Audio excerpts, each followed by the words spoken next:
नमस्ते सबैजनामा बाबासँग प्रविधिका कुरा जिज्ञासाबाट सुरु हुन्छ प्रविधिको यात्रा। म हुँ बाबा र म हुँ स्मेरिया। आज म मेरो बाबासँग एआई का बारेमा कुरा गर्न चाहन्छु। ओके, आज हामी एआई को बारेमा कुरा गर्नेछौँ। एआई के हो, एआई को फाइदा बेफाइदाहरू के छन्, एआई को प्रपर युज कसरी गर्न सकिन्छ भन्ने विषयमा चाहिँ हामी छलफल गर्नेछौँ। तिमीलाई केही जिज्ञासाहरू छन् एआई को बारेमा अथवा केही छ? बाबा, एआई भनेको के हो? एआई भनेको खास फुल फर्मबाट सुरु गर्दा एआई भनेको आर्टिफिसियल इन्टेलिजेन्स भन्छौँ हामी। आर्टिफिसियल इन्टेलिजेन्स हो। यसले चाहिँ कस्तो भन्दाखेरि चाहिँ मान्छेले जस्तै सोच्न सक्ने, मान्छेले जस्तै काम गर्न सक्ने। यसलाई ठ्याक्कै इङ्ग्लिसमा भन्दाखेरि चाहिँ think rationally, act rationally, think like human, act like human. ह्युमनले जस्तै सोच्ने, ह्युमनले जस्तै काम गर्ने एउटा प्रविधि हो। यो जनरल भाषामा भन्दाखेरि मान्छेले जसरी सोच्न सक्छ, जसरी काम गर्न सक्छ, त्यही काम गरेर त्यही तरिकाले सोच्न सक्ने एउटा प्रविधिलाई हामी अहिलेको एआई भन्ने गर्छौँ। बाबा, एआई को नेपाली नाम चाहिँ के हो? ओहो, कस्तो राम्रो प्रश्न। एआई को नेपाली नाम चाहिँ कृत्रिम बौद्धिकता, आर्टिफिसियल इन्टेलिजेन्स। जस्तो कि तिमी गुगलमा गएर तिम्रो एउटा भोइस असिस्टेन्ट अन गरेर भोइसको कमान्ड दिएर काम गर्छ नि, त्यो पनि एउटा एक प्रकारको के भन्दाखेरि चाहिँ एआई युज गरेको। हाम्रो मोबाइलहरूमा जुन फेस लक सिस्टमहरू हुन्छ नि, फेस लकबाट अथवा फिङ्गरप्रिन्ट लकबाट हामी गरेर खोलेर हुन्छ नि, त्यो पनि के हो भन्दा एआई हो। बाबा, एआई त च्याट जिपिटी मात्र होइन र? ओहो, होइन नि छोरी। एआई भनेको हामीलाई कस्तो लाग्छ भन्दाखेरि च्याट जिपिटी भनेको त एउटा एआई को युज हो। यसलाई हामी जेनेरेटिभ एआई भनेर भन्छौँ। यसले इन्टरनेटमा भएका सबै कुराहरूको शोध खोज गरेर सबैतिर हेरेर जम्मा गरेर तिमीले गरेको प्रश्नको आन्सर दिने एउटा टुल हो। अथवा यसलाई रिपोर्ट राइट गरिदेऊ भन्यो भने रिपोर्ट लेखिदिने एउटा टुल मात्र। त्यस्ता धेरै टुलहरू छन्, जस्तो गुगलको जेमिनाई भन्ने छ, माइक्रोसफ्टको कोपाइलट भन्ने छ होइन, त्यस्तै क्लाउड एआई भन्ने छ होइन, अथवा क्यानभा एआईहरू धेरै। आजकल जति एआईबाट कति भिडियोहरू बनाइरहेका हुन्छ नि, हामीले देख्छौँ नि, भिडियोहरू आइरहेको देख्छौँ तिमी होइन, एआई जेनेरेटेड भिडियो भन्ने आइरहेको हुन्छ होइन। त्यो एआई जेनेरेटेड भिडियोहरू धेरै टुलहरूबाट बनाउन सकिन्छ। च्याट जिपिटी त एआईको एउटा टुल हो, एउटा पर्टिकुलर इक्जाम्पल भन्न यसलाई सकिन्छ। बाबा, मलाई म्यामले कहिलेकाहीँ होमवर्क दिनुहुन्छ नि, प्रोजेक्ट वर्क होइन, त्यति बेला चाहिँ त्यहाँ च्याट जिपिटी अथवा एआईबाट हेरेर केही पनि गर्ने होइन, होमवर्क सोमवर्क गर्ने होइन, त्यस्तो भन्नुहुन्छ कि त्यो नराम्रो हो र? यस्तो हो, त्यो अब च्याट जिपिटी युज गर्नु अथवा एआई युज गरेर दैनिक जीवनलाई सहज बनाउनु त नराम्रो होइन। तर अब दैनिकमा जस्तो हाम्रो टिडिएस जबहरू, जुन हामीलाई अल्छी लाग्दा जबहरू गर्नुपर्ने हुन्छ, जस्तो कि हामीलाई धेरै नम्बरहरू छन्, त्यसलाई अब चाहिँ लाखौँ नम्बरहरू छन्, त्यसलाई सर्टिङ गर्न पर्यो होइन, एउटा इमेज छ त्यसलाई क्रप गर्न पर्यो, अथवा त्यस्तै केही कामहरू गर्नुपर्ने छ जुन चाहिँ हाम्रो त्यहाँ बौद्धिकताको आवश्यकता पर्दैन, अथवा हामीले त्यहाँ सोच्नु धेरै पर्दैन, खालि काम मात्रै गर्नु पर्यो। धेरै टाइम लाग्ने कामलाई छोटो समयमा गर्नु पर्यो भने हामी एआई युज गर्न सक्छौँ। तर तिमीलाई म्यामले दिएको जुन होमवर्क छ नि, त्यो होमवर्क त तिमीलाई सिक, गर, आफै गर भनेर दिएको हो नि त। त्यसको बारेमा सिक होइन, तिमी लजिकल बन्न, कसरी थिङ्किङ गर्छौ, कति आर्टिस्टिक बन्छौ होइन, कति राम्रोसँग तिमीले प्रेजेन्ट गर्न सक्छौ, त्यसलाई कति राम्रोसँग लेख्न सक्छौ भनेर तिम्रो क्षमता नाप्न खोजेको हो नि त त्यसमा त। अनि तिमी च्याट जिपिटी युज गरेर सबै आन्सर दिइहाल्छ होइन, अथवा एआई टुलहरू युज गर्दै भन्दा त्यसले हाम्रो आन्सर निकालिदिइहाल्छ। अनि तिम्रो त त्यसमा आफ्नो लजिक, आफ्नो दिमाग त युज भएन नि त। त्यसैले एआईलाई प्रयोग गरेर कामलाई सहज बनाउन पर्छ। तर एआईलाई नै आफ्नो सबै काम दिएर आफू डल भएर बस्ने काम अथवा आफू डल हुने, आफ्नो केही लजिकै नलाउने भन्ने चाहिँ हुँदैन। त्यस कारणले गर्दा एआई कहाँ युज गर्ने, कहाँ युज नगर्ने भन्ने तिमी सोच्न सक्नुपर्छ। जस्तो कहाँ युज गर्ने रे एआई, कहाँ युज नगर्ने रे?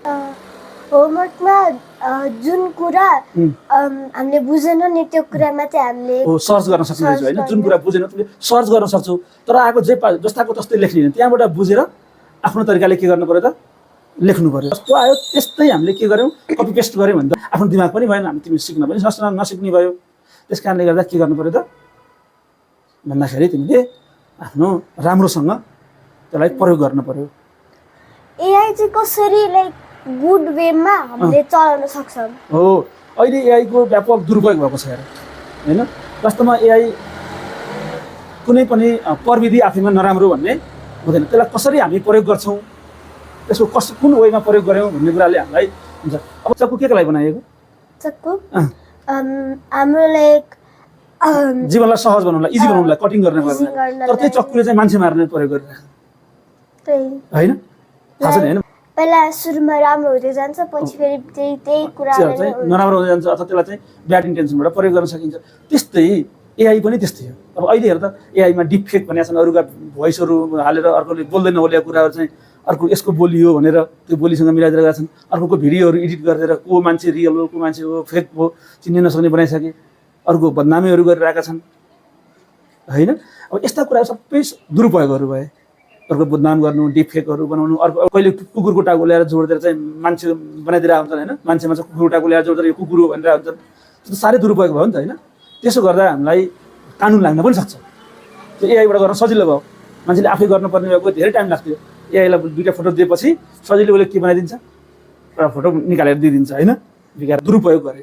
तर यसको सदुपयोग पनि गर्न सक्नुहुन्छ सदुपयोग गर्न हेर्दा कति युज गर्न सकेका छन् अहिले संसारका सबै सिस्टमहरू प्रणालीहरू चाहिँ केबाट बन्छन् अहिले एआई युज गरेर बनाएर एकदम घन्टौँ लाग्ने महिनौँ लाग्ने कामहरूलाई अहिले मिनेटमा सेकेन्डमा एआई युज गरेर सहज भइरहेको छ होइन सिकाइहरू लर्निङहरू गर्नु पऱ्यो छिटो गर्नु पऱ्यो हामीलाई केही चिज जान्नु पऱ्यो भने अहिले एआईको अथवा च्याटजिपिटी जस्ता एआईहरूमा राखिदियो भने तुरुन्तै त्यसले आन्सर दिन्छ के रहेछ भन्ने कुराको तत्कालै हामीलाई थाहा हुन्छ हाम्रो जीवनलाई सहज पनि बनाउँछ त्यस कारणले हरेक चिजको के हुन्छ नि त भन्दाखेरि चाहिँ एडभान्टेज र डिसएडभान्टेज गुड साइड र ब्याड साइड हुन्छ भने चाहिँ हामीले त्यसलाई कसरी प्रयोग गर्छौँ भन्ने कुरा चाहिँ त्यसको महत्त्वपूर्ण पक्ष हो भनेपछि अब तिमीलाई के लाग्छ एआई युज गर्नु राम्रो नराम्रो एआई चाहिँ नराम्रो भन्ने हुँदैन गुड पनि छ ब्याड पनि छ एआई आफैमा नराम्रो होइन त्यसलाई कसले प्रयोग गर्यो कसरी प्रयोग गरियो भन्ने कुराले राम्रो कि नराम्रो भन्ने हरेक चिज राम्रो हुन्छ होइन त्यसको प्रयोगले चाहिँ डिटर्माइन गर्छ कि एआई राम्रो हो या नराम्रो हो भन्ने कुरा चाहिँ यसको प्रयोगमा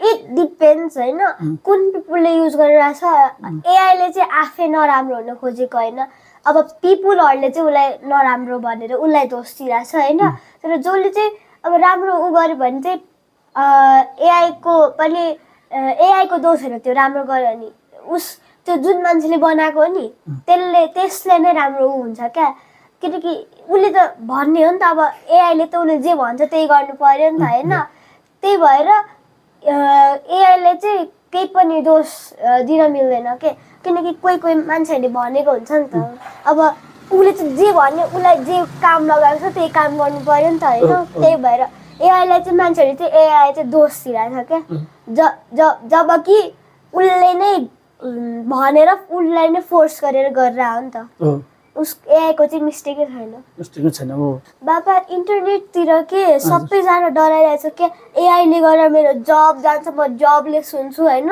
एआईसँग डराइरहेछ के साँच्चै जान्छ जब होइन त्यस्तो एआईले जब जाने भन्ने होइन एआईले जबलाई सहज बनाउने हो होइन एआई युज गर्दैमा जब जाने भनेर मान्छेहरू चाहिँ डराइरहेको स्थितिहरू छ तर साँच्चै उनीहरू नबुझेर हो पहिला जुन बेला भनौँ न कम्प्युटर आयो नि अब कम्प्युटरले सबै जब खाइदिन्छ अरे अब हामी चाहिँ जबलेस हुन्छौँ रे भनेर मान्छेहरू यति डराए तर आखिर के कम्प्युटरले जब खायो त सबैको जब खायो त खाएन नि त त्यसले त जब क्रिएट गर्यो झन् नयाँ तरिकाहरू क्रिएट गरिदिन्छ क्या कम्प्युटरले त्यसै गरी एआईले पनि अब के भन्दाखेरि चाहिँ अब एआईले सबै काम गरिदिन्छ रिपोर्ट राइटिङदेखि लिएर हरेक चिजहरू गरिदिनेदेखि लिएर कोडिङहरू गरिदिने चिज गरिदिने भएपछि फास्ट हुने भयो मान्छेले चाहिँ अब कम्पनीले किन मान्छे हायर गर्ने भन्नेतिर होला जुन मान्छेले गर्नुपर्ने कामहरू थिङ्किङ गर्नुपर्ने कामहरू रासनालिटी चलाउनु पर्ने कामहरू ती कामहरू त कहिले पनि एआईले गर्न सक्दैन कि अब एआईलाई युज गरेर कामलाई छिटो बनाउन सक्छ अब हिजो 2 दिन लाग्ने काम चाहिँ अब 1 दिनमा हुनसक्छ हिजो 4 जना लाग्ने काम चाहिँ अब 1 दिन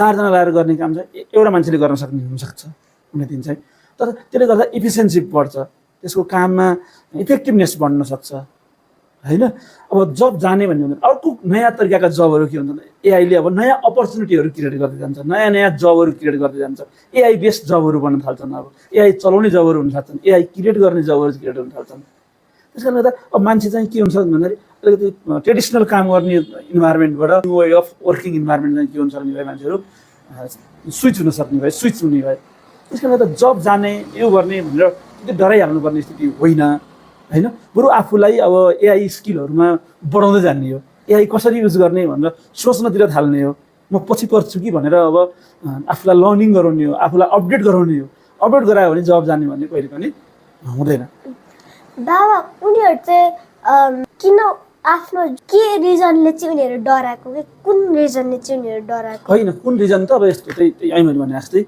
अब एआईले त फट्ट काम गरिदिनु भयो नि त। हिजो एउटा कुनै मान्छेलाई एउटा कुनै टास्क दियो भने उसले 3 दिन लाएर गर्ने काम चाहिँ अहिले एआईलाई दियो भने उसले 2 घन्टामा निकालिदिन्छ होइन। जस्तो कि म कम्प्युटर इन्जिनियर हो, म प्रोग्रामिङ गर्छु, पहिला मलाई प्रोग्राम गरेर एउटा सफ्टवेयर बनाउन महिना दिन लाग्थ्यो, अहिले एआईलाई भनिदियो भने उसले 1-आधी घन्टामा एउटा सफ्टवेयर बनाइदिन्छ। तर त्यसलाई टेस्ट गर्ने, त्यसले साँच्चै राम्रो काम गरेछ कि छैन भन्ने, त्यसलाई यो काम गर भनेर भन्न त पर्यो नि त। फेरि मैले यति त एआईले त काम गर्दैन नि त। एआईले त केही चिज इन्स्ट्रक्सन दिएपछि त्यो इन्स्ट्रक्सनको आधारमा त्यसलाई हामी प्रम्प्ट भन्छौँ, त्यो इन्स्ट्रक्सनको आधारमा के गर्ने हो त काम गर्ने हो।